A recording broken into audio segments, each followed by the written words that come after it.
आई रे जोर लगा के नाचो रे, हे चल मेरे संग संग ले ले दुनिया के रंग, हो जा रंगीला रे, रंग रंग रंगीला रे। लक्ष्य क्या बना है जीवन का, क्या करना चाहिए? तो आई बिलीव कि स्काई इज द लिमिट। तो चीज़ है कि मेहनत करने वालों की, कोशिश करने वालों की कभी हार नहीं होती। नमस्कार, आपकी जन अदालत न्यूज़ से मैं हूँ राजा भैयापाल। मैं भोपाल में हूँ और हमारे बीच में आज हिंदुस्तान की ऐसी शख्सियत जो किसी परिचय के मोहताज नहीं, हमें नहीं बल्कि पूरा देश उनसे परिचित है। हम बात कर रहे हैं जी टीवी और सा-रे-गा-मा-पा की सिंगर बैसाखी रायकवार जी। आपकी जन अदालत न्यूज़ पर आज जी बहुत बहुत धन्यवाद। आप सभी का ऐसा प्यार हमेशा मिलता रहे मुझे बस। भोपाल में आज कैसा लगा आपको? बहुत ही अच्छा लगा। भोपाल मेरी जन्मस्थली है तो बहुत हमेशा आनंद आता ही है। ऑल ओवर इंडिया में परफॉर्म करते हैं, अब्रॉड जाते हैं, पर जो प्यार भोपाल में मिलता है मुझे तो नहीं लगता कहीं और मिल सकता है, क्योंकि यहाँ से अपनत्व है, अपने लोग हैं, सभी का भर भर के प्यार मिलता है। तो मैं बहुत धन्य महसूस करती हूँ। बैसाखी रायकवार जी, आप 3 साल की थी, वो कॉन्फिडेंस कैसे आया आपके अंदर कि आपको देश में कुछ करके दिखाना है? जी, मेरे पिताजी श्री बलराम रायकवार जी और मेरे दादा श्री राम रतन रायकवार जी। आज मैं अपने फैमिली में 4th जनरेशन हूँ सिंगिंग में। तो ये मेरे पिताजी की, मेरे दादा की, सबकी मेहनत है जो आज मैं कुछ प्रस्तुति दे पा रही हूँ और अपनी तरफ से कुछ गा पा रही हूँ और सभी को एंटरटेन कर पा रही हूँ। आप जो है 3 साल की थी, पहला कौन सा परफॉर्मेंस किया था जिससे दर्शकों का दिल जीत लिया था आपने? जी, मैंने पहला परफॉर्मेंस मेरे पापा के साथ ही किया था। एक जागरण में हमने गाया था और मैं इतनी छोटी थी कि मुझे पता नहीं होता था कि कहाँ रुकना है गाने के लिए और कहाँ गाना है। तो मेरे पापा मुझे बड़े प्रेम से ऐसे पकड़ते थे और जब वो मुझे ऐसे कंधे पे दबा देते थे तो मुझे समझ में आ जाता था कि अब मुझे रुकना है, और जब वो ऐसे फिर से मुझे कंधे दबा देते मुझे समझ में आता था मुझे गाना है। तो एक गुड़िया की तरह मैंने शुरुआत करी और आज जो कुछ भी मैं अपने मम्मी पापा की वजह से हूँ। तो ईश्वर से यही कामना है कि सब बच्चों को ऐसे ही मम्मी पापा मिले ताकि वो अपना नाम रोशन कर पाए। मुंबई में आपका पहला ऑडिशन था, तब आपने कौन सा गाना गाया था, कुछ याद है? जी, मैंने बहुत सारे गाने गाए थे, बट एक मेरा one of the most favourite गाना था और जिस गाने से मुझे मेरी पहचान मिली थी। तो आई रे जोर लगा के नाचो रे, हे चल मेरे संग संग ले ले दुनिया के रंग, हो जा रंगीला रे, रंग रंग रंगीला रे। बुंदेलखंड के बैसाखी रायकवार जी हिंदुस्तान के लिए क्या कुछ करना चाहती हैं? बहुत सारी बैसाखी रायकवार देख रही हैं, आपको बनना भी चाहती हैं आपकी तरह, तो क्या करना होगा उनको? बस मेहनत करते जाइए बहुत सारी, क्योंकि हम लड़कियां हैं, हमारे जीवन में बहुत सारी एक्स्ट्रा कठिनाइयां आती हैं जो शायद मैंने अपने जीवन में फेस करी। बट यही है कि कभी भी किसी भी कठिनाई से कभी भी घबराएं मत, क्योंकि अगर आप अपने लक्ष्य के लिए फोकस्ड हैं तो कोई भी परेशानी, कोई भी कठिनाई आपको, मुझे तो नहीं लगता कि इस धरती पे आपको रोक सकती है अपना नाम करने से।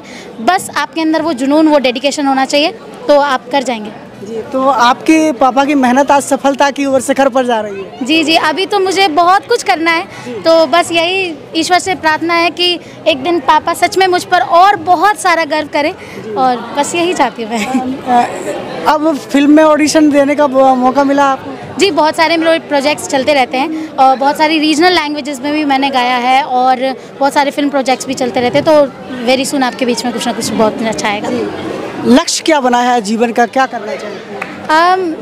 पता नहीं क्यों मुझे ऐसा लगता है कि हम अपने आप को अगर लक्ष्य देखेंगे तो हम शायद अपने आप को लिमिट कर देंगे। तो आई बिलीव कि स्काई इज़ द लिमिट।